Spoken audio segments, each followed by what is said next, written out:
Bismillahirrahmanirrahim. Assalamualaikum warahmatullahi wabarakatuh. Gimana kabar anak-anak sekalian? Alhamdulillah, saya yakin kalian dalam kondisi sehat walafiat. Semangat selalu, semangat belajar. Meskipun kita belajar dari rumah kita masing-masing.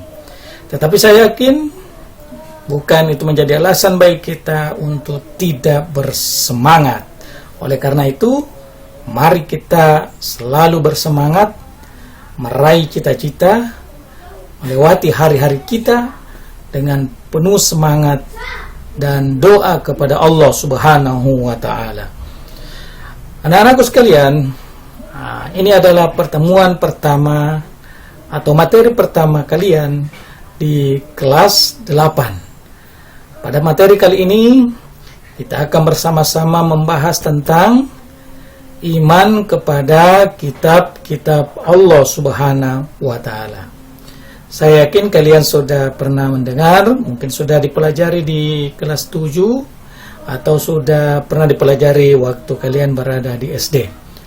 Nah, pada kesempatan ini kita akan mencoba mendalami ya kitab-kitab Allah Subhanahu wa Ta'ala yang Allah turunkan kepada para rasulnya masing-masing. Nah, di sini kita lihat ada 4 kitab yang Allah turunkan kepada rasul untuk disampaikan kepada umat manusia. Namun sebelum itu, supaya pelajaran kita bermanfaat, dimudahkan oleh Allah Subhanahu wa Ta'ala, terlebih dahulu marilah kita berdoa kepada Allah Subhanahu wa Ta'ala. Semoga apa yang kita lakukan pada hari ini, pada kesempatan ini, Allah mudahkan, dan Allah juga memudahkan kepada kita untuk mengamalkan ilmu yang kita pelajari hari ini. Oleh karena itu, mari kita satukan hati, pikiran kita, seraya berdoa kepada Allah Subhanahu wa Ta'ala. Mari kita membaca doa belajar. Ya, saya pandu ya. Bagi kalian yang belum bisa mengikuti, silakan membaca doa belajar yang biasa dibaca. Bagi kalian yang bisa mengikuti, saya akan pandu. Bismillahirrahmanirrahim. Rabbi zidani ilman nafi'a warzuqni fahman wasi'a wa wafiqni amalan salihan mutaqabbala. Artinya, ya Allah, berilah aku ilmu yang bermanfaat, pengetahuan yang luas, dan amal soleh yang diterima. Ya, amin ya rabbal alamin. Semoga doa yang kita panjatkan Allah dengarkan dan Allah terima permohonan kita. Amin. Anak-anakku sekalian, ya, sebelum kita masuk ke materi, marilah kita bersama-sama melihat terlebih dahulu apa tujuan pembelajaran kita. Ini penting untuk kita ketahui bersama supaya kita bisa fokus terhadap materi kita pada hari ini. Pertama, tujuan pembelajaran kita adalah memahami makna beriman kepada kitab-kitab Allah Subhanahu wa Ta'ala. Kita akan mencoba memahami terlebih dahulu makna beriman kepada kitab. Yang kedua adalah menyajikan dalil nakli tentang beriman kepada kitab Allah. Kita akan melihat sumbernya, dasarnya itu. Sehingga ada yang dikatakan dengan kita Zabur, Taurat, Injil, Al-Quran, itu dasarnya dari mana? Kita akan mencoba menyajikan dalil naklinya, dasarnya. Ya, tentunya dasar karena kita adalah orang beriman, orang Islam, kita mencari dasarnya dari Al-Quran. Yang ketiga, tidak kalah pentingnya adalah menunjukkan rasa cinta kepada Al-Quran dengan senang membaca. Ya, jadi tidak hanya cukup memahami makna beriman, tahu dasarnya dalam Al-Quran, tetapi menjadi kebiasaan kita adalah membaca Al-Quran sebagai wujud rasa cinta kita kepada Al-Quran. Iya, jadi minimal 3 yang kita akan coba capai pada materi beriman kepada kitab-kitab Allah Subhanahu wa Ta'ala. Perlu Hasan sampaikan, untuk materi atau bab ini mungkin kita akan bertemu atau pelajari sebanyak 2 kali pertemuan, ya, 2 kali pertemuan. Jadi pada pembahasan ini kita awali dengan pembahasan kitab, dan itu belum tuntas, masih ada pertemuan berikutnya atau pertemuan kedua. Nah, pada pertemuan pertama ini kita akan membahas tentang makna beriman kepada kitab Allah. Ya, mungkin ada di antara kalian yang sudah tahu apa itu beriman kepada kitab Allah. Sudah pernah membaca, sudah pernah mendengar, bahkan sudah mempelajari, ya, di SD atau mungkin di kelas 7. Ya, saya yakin kalian sudah ada gambaran, ya. Nah, mari kita perhatikan. Beriman kepada kitab Allah itu artinya percaya dan yakin dengan sepenuh hati bahwa Allah Subhanahu wa Ta'ala menurunkan kitabnya kepada Rasulnya. Ya. Jadi kita harus yakin, kita harus percaya, karena ini merupakan salah satu dari rukun iman. Iman kepada kitab-kitab Allah. Nah, tidak sempurna iman kita kalau kita tidak beriman kepada kitab-kitab yang Allah turunkan kepada Rasulnya. Jadi kalau kita sebagai orang Muslim, tidak cukup bagi kita hanya beriman kepada Al-Quran, tetapi harus beriman kepada kitab selain Al-Quran yang Allah turunkan kepada Rasulnya. Nah, iman itu sendiri adalah percaya dan yakin sepenuh hati. Sepenuh hati kita percaya bahwa Allah menurunkan kitab, dan kitab itu berfungsi sebagai pedoman kepada umat manusia. Itu. Jadi itulah kira-kira makna beriman kepada kitab Allah Subhanahu wa Ta'ala. Ya, saya yakin kalian bisa memahami. Baik, insya Allah bisa dipahami. Nah, sekarang sebelum kita masuk kepada kitab-kitab yang Allah turunkan, kita harus tahu dulu, ya, kedudukan kitab dan akal pikiran. Kadang kita bertanya, apa fungsi daripada kitab Allah turunkan? Padahal Allah sudah menciptakan manusia dalam bentuk yang sangat sempurna. Kesempurnaan manusia itu karena adanya akal pikiran yang Allah berikan. Manusia bisa mencipta, berkreasi, berpikir, menemukan dengan akal pikiran yang Allah berikan kepadanya. Ya. Itulah kesempurnaan yang Allah berikan kepada manusia. Pertanyaannya, ya, kenapa harus ada kitab lagi diturunkan kepada kita, kepada umat manusia, padahal manusia sudah sempurna dengan akal pikirannya? Buktinya ini, anak-anak sekalian. Kalau hanya mengandalkan akal pikiran yang kita miliki untuk mengetahui, mempelajari, menemukan segala-galanya, maka pada akhirnya atau ujungnya adalah manusia akan menjadi frustasi kalau hanya itu yang diandalkan. Stres jadinya. Ya. Jadi manusia perlu tuntunan, perlu pedoman. Ya. Apa pedoman manusia?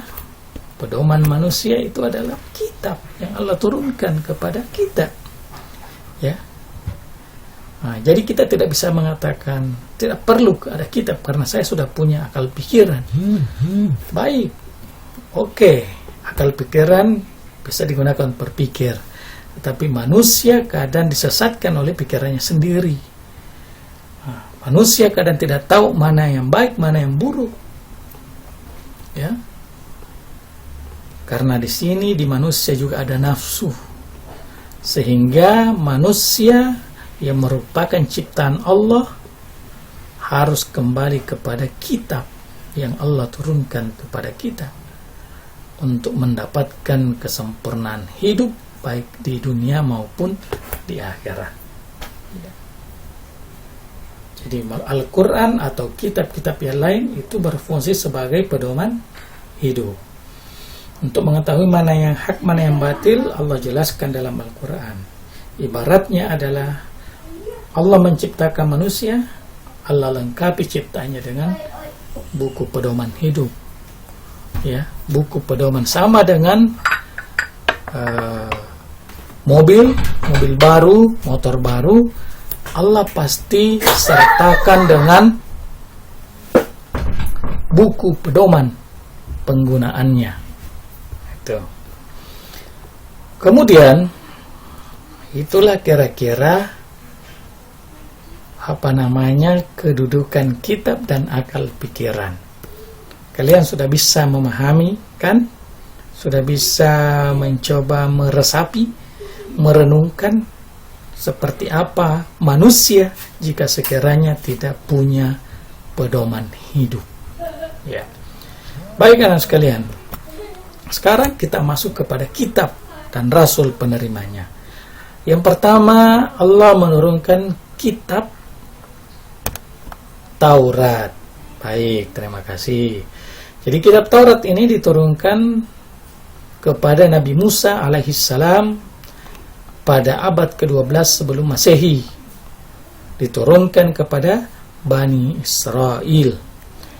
Nah, ini bisa dicek dalilnya atau sumbernya atau dasarnya dalam Al-Quran surah Al-Mu'minun surah ke-23 ayat 49.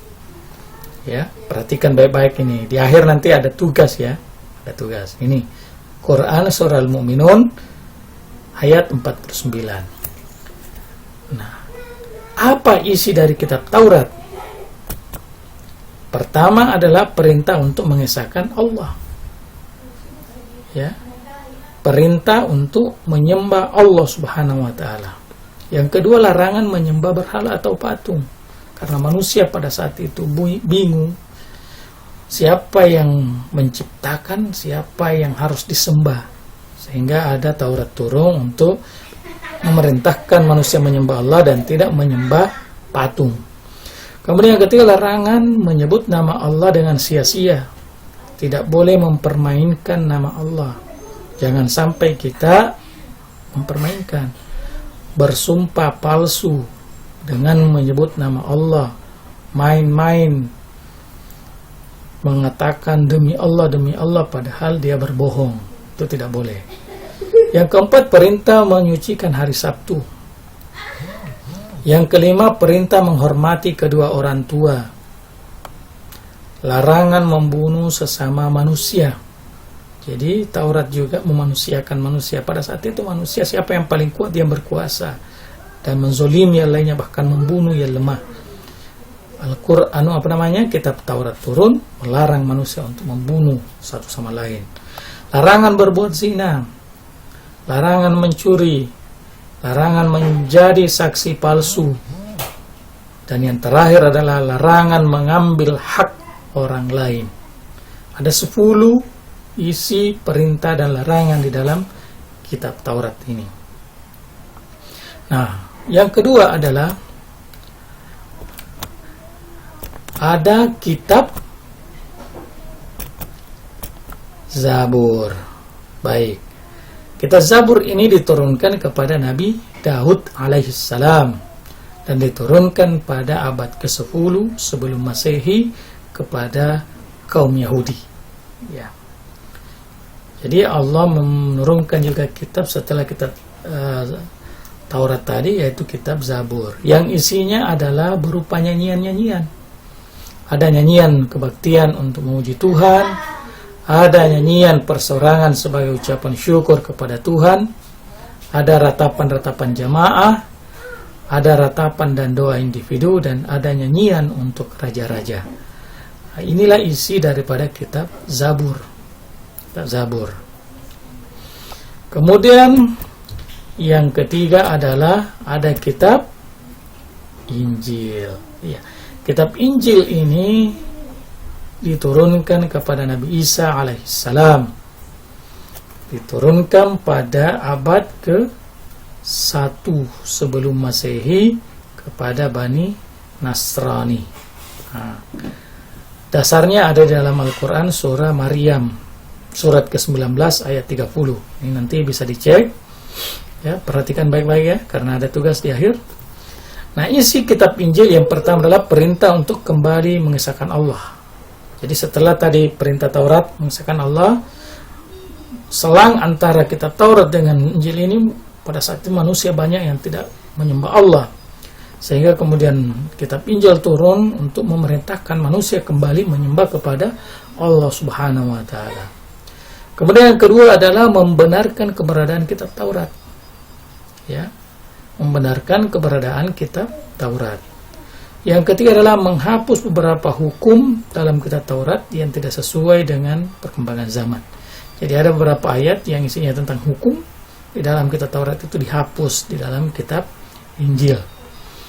Kemudian yang keempat adalah menjelaskan akan ada Rasul setelah Nabi Isa, yaitu Nabi Muhammad. Jadi dalam kitab Injil ini ada penjelasan Allah di situ yang menerangkan bahwa setelah Nabi Isa akan diutus lagi seorang Nabi yang bernama Muhammad. Ya, Muhammad. Jadi jelas Al-Quran juga menjelaskan, kitab Injil juga menjelaskan dalam kitab Injil yang asli. Baik anak sekalian, terakhir ada kitab yang diturunkan kepada Nabi Muhammad sallallahu alaihi wasallam, yaitu adalah kitab Al-Quran. Diturunkan pada abad ke-7 Masehi kepada umat Islam. Bisa dicek dalilnya di dalam Al-Quran surah Al-Imran surah ketiga ayat 3. Inilah kitab yang menyempurnakan semua kitab-kitab sebelumnya. Kalau Injil itu menyempurnakan kitab Taurat dan Zabur, maka Al-Quran ini datang turun dari Allah kepada Nabi Muhammad untuk menyempurnakan semua kitab yang Allah turunkan sebelumnya. Dan inilah kitab yang paling terakhir. Kalau masih ada yang mengatakan, ada orang yang mengatakan masih ada kitab setelahnya, itu dia adalah memberikan berita bohong, berita palsu. Kalau ada yang mengatakan ada nabi setelah Nabi Muhammad, maka dia menyampaikan berita bohong. Karena sudah jelas dalam Al-Quran yang menyatakan Muhammad itu adalah Nabi akhir zaman, dan Al-Quran itu adalah kitab yang terakhir yang Allah turunkan kepada umat manusia. Apa isi daripada kitab Al-Quran? Yang pertama adalah akidah. Taurat juga tadi ada akidah mengesahkan Allah. Kemudian Injil kembali memerintahkan untuk menyembah Allah.